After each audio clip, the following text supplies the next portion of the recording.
उठाऊं तेरे ही आगे यीशु मैं अपना सर को झुकाऊं तेरे ही आगे यीशु मैं अपना सर को झुकाऊं मेरे जीवन से तुझे सारा दर मिले मेरे जीवन से तुझे सारा महिमा मिले मेरे जीवन से तुझे सारा दर मिले मेरे जीवन से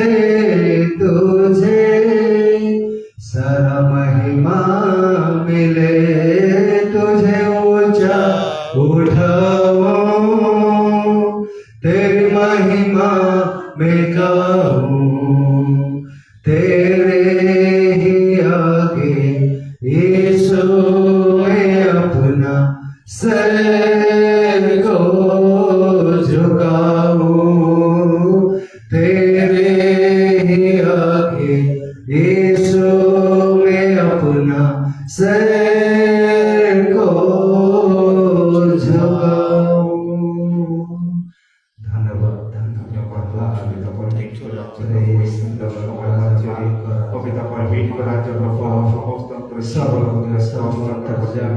परमेश्वर तुम्हें जिहोवा राफा परमेश्वर तुम्हें अल्फा ओमेगा परमेश्वर तुम स्तुति हो तुम्हार महिमा हो पिता ये सुंदर समय मान जीवन देल आम जीवित रखिल प्रभु आम आत्मा के द्वारा तुम्हें कथा कहल पिता तुमर कोटि कोटि धन्यवाद हो हे राजा मानकर राजा प्रभु मानकर प्रभु देव मानकर देव आम प्रशंसा आम उपासना आम निवेदन प्रभु वृद्धा न जाओ पिता तुम्हें आम दया कर तुम्हें आम सहवर्ती परमेश्वर तुम्हें था तुम्हें आम रक्षक हो आम समस्त जीवन शांति आनंद प्रेम तुम्हें भरे दियो हे महान परमेश्वर हे आश्चर्य मंत्री पराक्रांत परमेश्वर जुगे जुगे तुम्हार महिमा हो जुगे जुगे तुम्हार आदर हो तुम्हार सम्मान हो तुम्हार स्तुति प्रशंसा हो पिता हालेलुया हालेलुया धन्यवाद धन्यवाद धन्यवाद धन्यवाद प्रेज द लॉर्ड धन्यवाद दौचु पिता এই সুন্দর সময় মধ্যে প্রভু আমানকৰ জীবନରେ তুমি କାର୍ଯ୍ୟ কର ତୁମରି ପବିତ୍ର ଜୀବନ୍ତ ବାକ୍ୟ ଆମମାନେ ଶ୍ରବଣ କରିବାକୁ ଚାହୁଁଛୁ ପିତା ପ୍ରଭୁ ତୁମରି ପବିତ୍ର ଆତ୍ମା ଅଭିଷେକ କର ପରିମୁଖ ଦେଇ ତୁମେ ନିର୍ଗତ ହୋ ମଙ୍ଗଳମୟ ପିତା ଆମ ସମସ୍ତଙ୍କର ହୃଦୟ ଖୋଲା କର କର୍ଣ୍ଣ ମଧ୍ୟ ଖୋଲି ଦିଅ ପ୍ରଭୁ ତୁମରି ଜୀବନ୍ତ ବାକ୍ୟକୁ ଶ୍ରବଣ କରିବୁ ଓ ଆମମାନଙ୍କର ଦୈନନ୍ଦିନ ଜୀବନରେ ବ୍ୟବହାର କରିବୁ ସେଥିପାଇଁ ସାହାଯ୍ୟ କର ପ୍ରତ୍ୟେକ ଭାର ପ୍ରତ୍ୟେକ ବିଷୟ ତୁମରି ହସ୍ତରେ ସମର୍ପିତ କରି ଯୀଶୁଙ୍କ ନାମରେ ମାଗୁଛୁ ଆମେନ୍ ଆଜିର ଅଧ୍ୟୟନ ନିମନ୍ତେ ଆମେମାନେ ପ୍ରଭୁଙ୍କର ପବିତ୍ର ଧର୍ମଶାସ୍ତ୍ର ପଠନ କରିବା ଗୀତ ସଂହିତା 8 ଗୀତ 4 ପଦ ଗୀତ ସଂହିତା 8 ଗୀତ 4 ପଦ ଆଉ ଏଠାରେ ଏହିପରି ଲେଖାଯାଏ ମନୁଷ୍ୟ କିଏ ଯେ ତୁମ୍ଭେ ତାହା ବିଷୟରେ ମନୋଯୋଗୀ ହେଉଛ ଓ ମନୁଷ୍ୟର ସନ୍ତାନ କିଏ ଯେ ତୁମ୍ଭେ ତାହାର ତତ୍ତ୍ୱାବଧାନ କରୁଅଛ ଏହା ଈଶ୍ୱରଙ୍କର ପବିତ୍ର ବାକ୍ୟ ଯେଉଁମାନେ ଈଶ୍ୱରଙ୍କର ବାକ୍ୟ ଶୁଣନ୍ତି ଓ ପାଳନ କରନ୍ତି ସେମାନେ ଧନ୍ୟ ସମସ୍ତେ ବସି ଯାଆନ୍ତୁ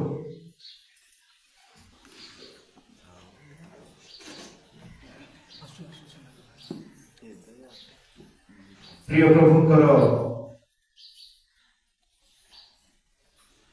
ମନୋନୀତ ଲୋକମାନେ ପ୍ରଭୁଙ୍କର ମହାନ ନାମରେ ଗୌରବ ଧନ୍ୟବାଦ ହଉ ଯେ ପ୍ରଭୁ ଆଜି ଆମମାନଙ୍କର ଜୀବନରେ ଉତ୍ତମ ସମୟ ଦେଇଯାଇଛନ୍ତି ଦିବସର ପ୍ରଥମ ସମୟ ଆମେମାନେ ପ୍ରଭୁଙ୍କୁ ଦଉଛୁ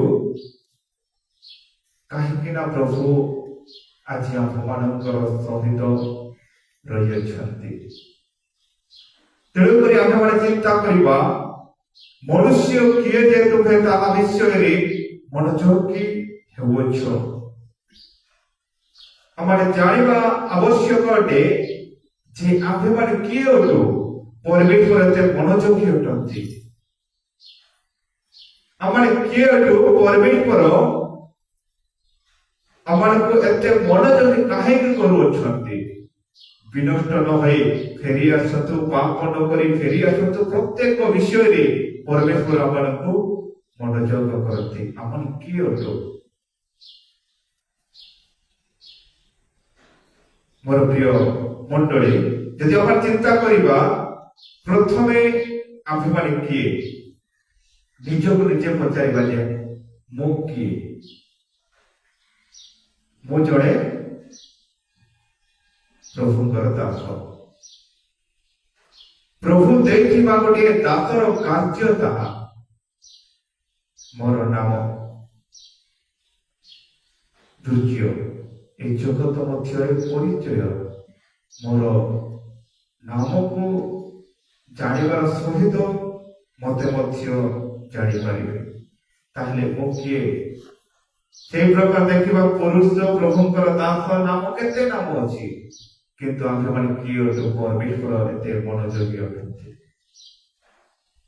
এই ଜଗତ ମଧ୍ୟରେ, ପୃଥିବୀ ମଧ୍ୟରେ ଚାରୋଟି ଜାତି ପରମେଶ୍ୱର ତିଆରି କରିଅଛନ୍ତି। ପଶୁମାନଙ୍କୁ ଗୋଟିଏ ଜାତି, ପକ୍ଷୀମାନଙ୍କୁ ଗୋଟିଏ ଜାତି, ସ୍ତ୍ରୀ ମାନଙ୍କୁ, ପୁରୁଷ ମାନଙ୍କୁ ଗୋଟିଏ ଜାତି। ଆଉ ଏହିପରି ଭାବରେ ଆମ୍ଭେମାନେ କିଏ ଅଟୁ ତାହା ଆମ୍ଭେମାନେ ଜାଣିବା ଆବଶ୍ୟକ ଅଟେ। ଯଦି ଆମ୍ଭେମାନେ ଚିନ୍ତା କରିବା, ଆମ୍ଭେମାନେ ସମସ୍ତେ ଗୋଟିଏ ଗୋଟିଏ ଆତ୍ମା ଅଟୁ। ଆଜି ଆମ୍ଭେମାନେ ଜାଣିବା ଯେ ସମସ୍ତେ ଗୋଟିଏ ଗୋଟିଏ ଆତ୍ମା ଅଟୁ। ମୋର ପ୍ରିୟ ମଣ୍ଡଳୀ, ଯଦି ଆମେ ଚିନ୍ତା କରିବା ଉପଦେଶକ 12 ଅଧ୍ୟାୟ 7 ପଦ, ଉପଦେଶକ 12 ଅଧ୍ୟାୟ 7 ପଦ ବହୁତ ସୁନ୍ଦର ଭାବରେ ଲେଖାଯାଏ। ଉପଦେଶକ 12 ଅଧ୍ୟାୟ 7 ପଦ ମଧ୍ୟରେ, ପୁଣି ଧୂଳି ପୂର୍ବ ପରି ମୂର୍ତ୍ତିକାରେ ଲୀନ ହେବ, ଆଉ ଆତ୍ମାଦାତା ପରମେଶ୍ୱରଙ୍କ ନିକଟକୁ ଆତ୍ମା ଫେରିଯିବ। ଈଶ୍ୱରଙ୍କ ଠାରୁ ଆସିଅଛୁ ଆମ୍ଭେମାନେ, କାହିଁକି ନା ଈଶ୍ୱର ଏକ ଆତ୍ମା ଅଟନ୍ତି। ଆଉ ସେ ଆତ୍ମାରୁ ଆମ୍ଭେମାନେ ଈଶ୍ୱରଙ୍କର ଆତ୍ମା ଗ୍ରହଣ କରୁଛୁ। ଯେଉଁ ସମୟରେ ପରମେଶ୍ୱର ଆଦମଙ୍କୁ ନିର୍ମାଣ କଲେ ମାଟିରୁ, ସେ ସମୟରେ ଆଦମଙ୍କର ନାସିକାରୁଦ୍ରରେ ଫୁଙ୍କ ଦେଇ ପ୍ରାଣବାୟୁ ଆତ୍ମା ମାନଙ୍କର ଶରୀର ମଧ୍ୟରେ ପ୍ରବେଶ କରିବାରୁ ଆମ୍ଭେମାନେ ଜୀବିତ ହୋଇଅଛୁ। ଆମ୍ଭେମାନେ ଗୋଟିଏ ଗୋଟିଏ ଆତ୍ମା ଅଟୁ। ମୋର ପ୍ରିୟ ମଣ୍ଡଳୀ, ଆମ୍ଭେ କେଉଁଠାକୁ ଫେରିଯିବୁ? ବହୁତ ସୁନ୍ଦର ଭାବରେ ଲେଖାଯାଇଛି। 2 Corinthians 12 ଅଧ୍ୟାୟ 2 ପଦ 3 ପଦ ଦେଖିବା, ଆଉ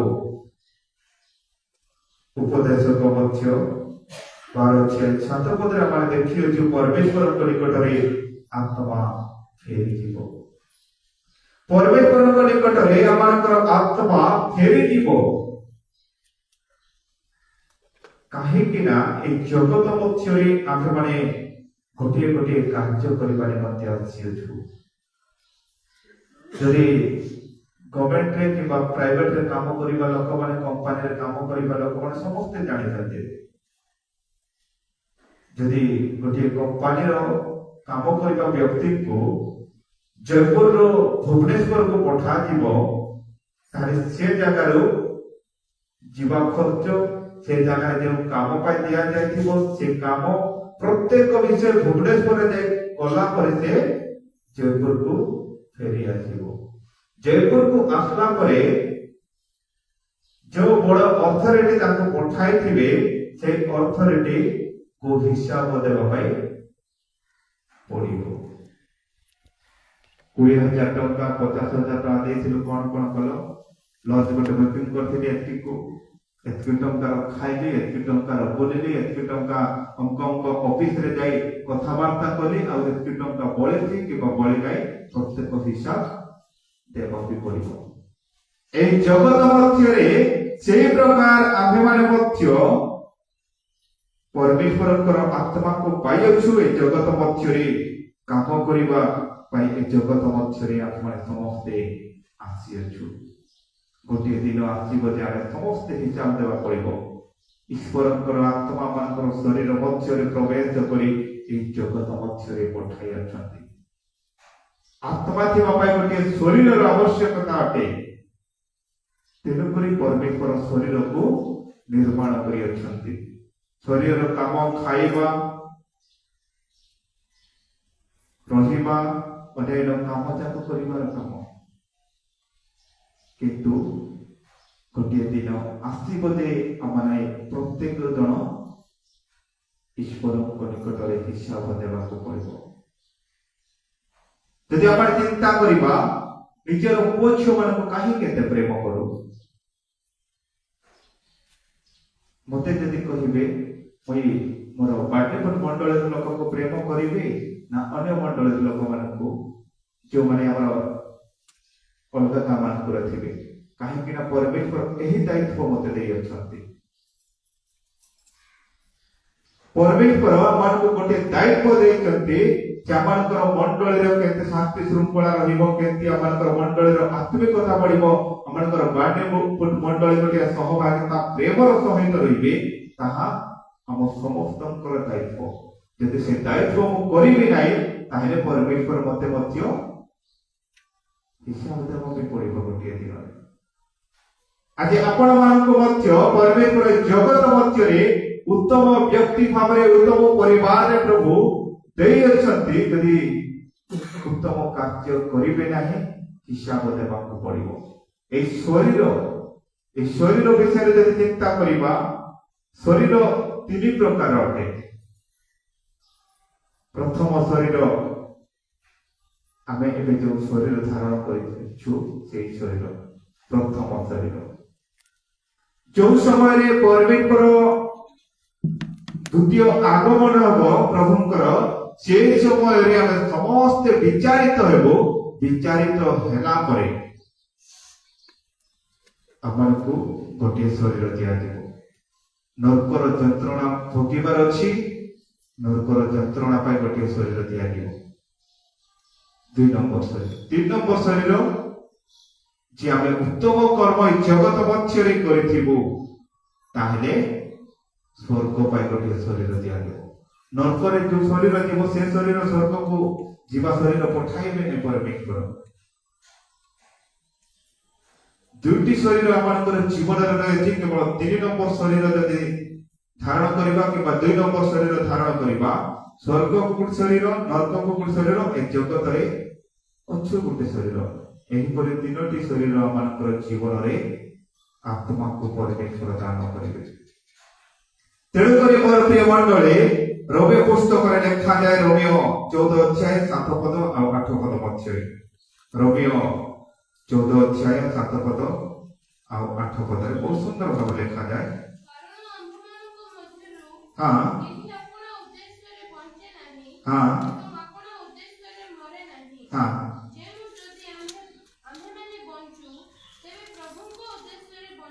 ଆମ୍ଭେମାନେ ଯଦି ବଞ୍ଚୁ ପ୍ରଭୁଙ୍କର ଉଦ୍ଦେଶ୍ୟରେ ବଞ୍ଚୁ, କିମ୍ବା ଯଦି ମରୁ, ହଁ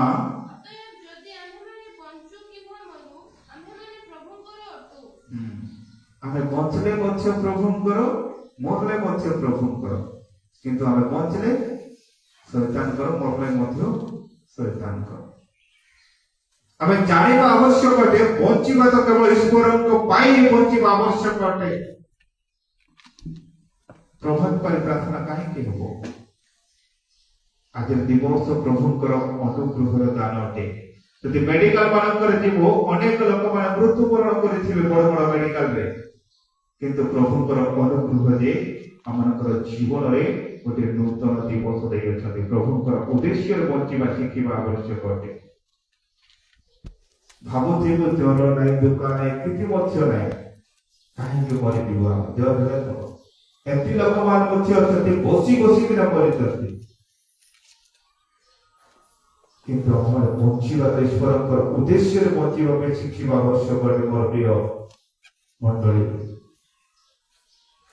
ତେଣୁକରି ଆମେମାନେ ମରିଲେ ମଧ୍ୟ ଈଶ୍ୱରଙ୍କର ଅଣ୍ଟୁ, କାହିଁକି ନା ଆମମାନଙ୍କର ଆତ୍ମା, ଆମମାନଙ୍କର କାର୍ଯ୍ୟ ବଞ୍ଚିଥିବା ସମୟରେ ଉତ୍ତମ ଯଦି ହେବ, ତାହେଲେ ଆମେ ମରିଗଲେ ମଧ୍ୟ ଈଶ୍ୱରଙ୍କର ଅଟୁ। ତେଣୁକରି ପରମେଶ୍ୱର ମାନଙ୍କୁ ଏତେ ଯତ୍ନର ସହିତ ତତ୍ତ୍ୱାବଧାନ କରୁଅଛନ୍ତି, ମନୋଯୋଗୀ କରୁଅଛନ୍ତି, ମୋର ଲୋକମାନେ ନଷ୍ଟ ନ ହୁଅନ୍ତୁ ବୋଲି। ଆଜି ଆମମାନଙ୍କର ଜୀବନରେ ଏହି ଜଗତ ମଧ୍ୟରେ ପରମେଶ୍ୱର ଶରୀର ଦେଇକି ପଠାଇ ଅଛନ୍ତି, ଆତ୍ମା ଦେଇକି ପଠାଇ ଅଛନ୍ତି ଆମମାନଙ୍କୁ, କିନ୍ତୁ ବଞ୍ଚୁଛୁ କାହାର ଲାଗେ? ଶୈତାନ ଲାଗେ ବଞ୍ଚୁଛୁ। ଆମମାନଙ୍କର ଜୀବନରେ ଯାହା ମଧ୍ୟ ରହିଅଛି ଈଶ୍ୱରଙ୍କର ଉଦ୍ଦେଶ୍ୟରେ ଥିବା ପରି କରିବା ଆବଶ୍ୟକ ଅଟେ। ଆଜି ସକାଳର ସମୟ ପ୍ରଭୁଙ୍କୁ ଦଉଛୁ, ପ୍ରଥମ ସମୟ ପ୍ରଭୁଙ୍କ ଠାରେ ଦଉଛୁ। ପ୍ରଭୁ ଆଜି ଦିବସ ଯେପରି ତୁମର ଇଚ୍ଛାରେ ମୁଁ ବଞ୍ଚିବି, ତୁମର ଇଚ୍ଛାରେ ମୁଁ କାର୍ଯ୍ୟ କରିବି। ପ୍ରଭୁ ଆମେ କେତେ ଜଣ କରୁଛୁ ପ୍ରଭୁଙ୍କର ଇଚ୍ଛାରେ? ଆମେ ଈଶ୍ୱରଙ୍କର ଇଚ୍ଛାରେ କରିବା ଆବଶ୍ୟକ ଅଟେ। ଆମର ପ୍ରଭୁଙ୍କର ଇଚ୍ଛାରେ ପ୍ରତ୍ୟେକ କାର୍ଯ୍ୟ ଯଦି କରିବା, ତାହେଲେ ଆମେ ମାନେ ବଞ୍ଚିଲେ ମଧ୍ୟ ଈଶ୍ୱରଙ୍କର ଇଚ୍ଛାରେ ବଞ୍ଚିବୁ, ଆଉ ମରିଲେ ମଧ୍ୟ ଈଶ୍ୱରଙ୍କର ଇଚ୍ଛାରେ ମରିବୁ। ତେଣୁକରି ମୋର ପ୍ରିୟ ମଣ୍ଡଳୀ, ମୁଁ କହିବାକୁ ଇଚ୍ଛା କରି ଆଜି ଆମମାନଙ୍କର ଜୀବନକୁ ପରମେଶ୍ୱର ସୁନ୍ଦର ସମୟ ଦେଇ ଆତ୍ମିକତା ଭାବରେ ବଢିବା ନିମନ୍ତେ ଯତ୍ନର ସହିତ କଢାଇ ନେଉଅଛନ୍ତି। ତେଣୁକରି ଆମେମାନେ ବଞ୍ଚିବା ତ କେବଳ ଈଶ୍ୱରଙ୍କର ଇଚ୍ଛାରେ ବଞ୍ଚିବା ଆବଶ୍ୟକ ଅଟେ। ଆମେ ପ୍ରାର୍ଥନା କରିବା, ପ୍ରଭୁ ଆମମାନଙ୍କୁ ଏ ଜଗତ ମଧ୍ୟରୁ ଆମମାନଙ୍କର ଆତ୍ମାର କାମ କଣ ତାହା ଆମମାନଙ୍କୁ ଜଣାନ୍ତୁ। ସ୍ୱପ୍ନ ମାଧ୍ୟମରେ, ଦର୍ଶନ ମାଧ୍ୟମରେ, ପ୍ରଭୁଙ୍କର ପବିତ୍ର ଜୀବନ୍ତ ବାକ୍ୟ ମାଧ୍ୟମରେ, ଯେ ଆମେମାନେ ଈଶ୍ୱରଙ୍କର ଇଚ୍ଛାରେ ବଞ୍ଚି ପାରିବୁ, ସେଥିନିମନ୍ତେ ଆମେମାନେ ସମସ୍ତେ ପ୍ରାର୍ଥନା କରିବା ଆଉ ଈଶ୍ୱରଙ୍କର ହସ୍ତରେ ସମର୍ପିତ ହେବା। ପ୍ରଭୁ ଏ ସଂକ୍ଷିପ୍ତ ବାକ୍ୟ ଦେଇ ଆମ ସମସ୍ତଙ୍କୁ ଅନୁଗ୍ରହ, ଶାନ୍ତି, ଆଶୀର୍ବାଦ କରନ୍ତୁ, ଯେପରି ଆମେମାନେ ଈଶ୍ୱରଙ୍କର ଇଚ୍ଛାରେ ବଞ୍ଚିବୁ, ଈଶ୍ୱରଙ୍କର ଇଚ୍ଛାରେ ଜଗତ ମଧ୍ୟରେ କାର୍ଯ୍ୟ କରିବୁ। ସେଥିପାଇଁ ପ୍ରଭୁ ସ୍ୱର୍ଗୀୟ ଆଶୀର୍ବାଦ ପ୍ରଦାନ କରନ୍ତୁ। ଆମେନ୍।